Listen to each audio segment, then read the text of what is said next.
Cycling cadence. I wanted to present information on four areas. First is first category and hors category climbing during the Tour de France. The second is a study of trained and untrained cyclists at 7 different cadences and 3 different powers. The third is a comparison of fast and slow twitch cyclists. And the last is looking at the power output versus heart rate and cadence together. In the study cadence-power relationship during decisive mountain ascents at the Tour de France, there were 7 scientists studying 10 cyclists, which I find intriguing. In any case, they looked at 108 Tour de France ascents, and they found that for first category and hors category climbs, in the first category climbs they averaged 312 watts, in the hors category 294 watts. The RPM in the first category averaged 73, in the hors category 70, and the duration of the first category climbs was 37 minutes, the hors category 57 minutes. They concluded that higher power comes from higher RPM and higher force on the pedals, or larger gears. They could have asked Eddie Merckx, like many people did, is it better to spin or to mash? Eddie Merckx probably said something to the effect, it's better to mash while spinning. Effect of cycling experience, aerobic power, and power output on preferred and most economical cycling cadences.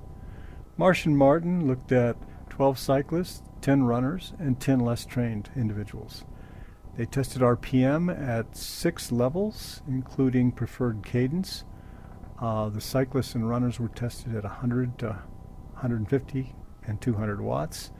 The less trained at 75, 100, and 150 watts. The cyclists and runners averaged 70.7 for VO2 max, and their preferred cadence was 90 to 100 in all cases.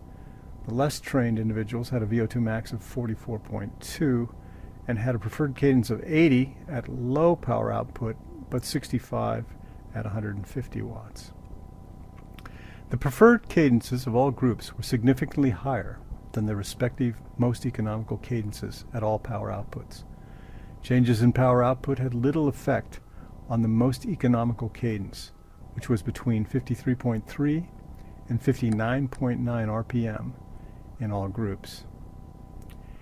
It was concluded that cycling experience and minimization of aerobic demand are not critical determinants of PC in well-trained individuals. It was speculated that less trained non-cyclists who cycled at a higher percentage of VO2 max may have selected lower PC to reduce aerobic demand.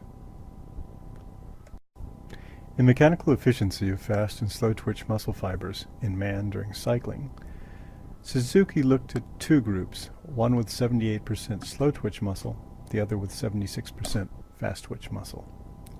At 60 RPM, both groups had roughly the same delta efficiency in the 23.5% range, but at 100 RPM, the slow twitch group had less efficiency, around 19.6%.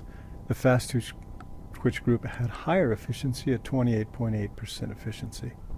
This may lead to some of the confusion in determining what cadence is most efficient to ride at. This is a 3-dimensional curve fit showing a surface, really. It shows how power depends on heart rate and RPM. On the right you'll see heart rate at the bottom from 145 to 170. On the bottom you'll see RPM from 55 up to 80. Vertically you'll see power going up to 350 watts. The purplish area of the surface is below 250 watts, the pink from 250 to 300, and the blue area above 300 watts. Now, the line between the purple and the pink is 250 watts, and you can see I can achieve that in many mixtures of heart rate and RPM. But at the extremes, there's a red line that drops down. It shows at about 155 heart rate and 80 RPM, I can get 250 watts. Going to the left, it shows it at about 59 RPM and a heart rate of 145. I can also achieve 250 watts. 300 watts can be achieved at 170 heart rate and about 59 RPM, or at a more comfortable 154.5 heartbeat at 55 RPM. If you look at the wall on the left, that represents the power versus heart rate, and from from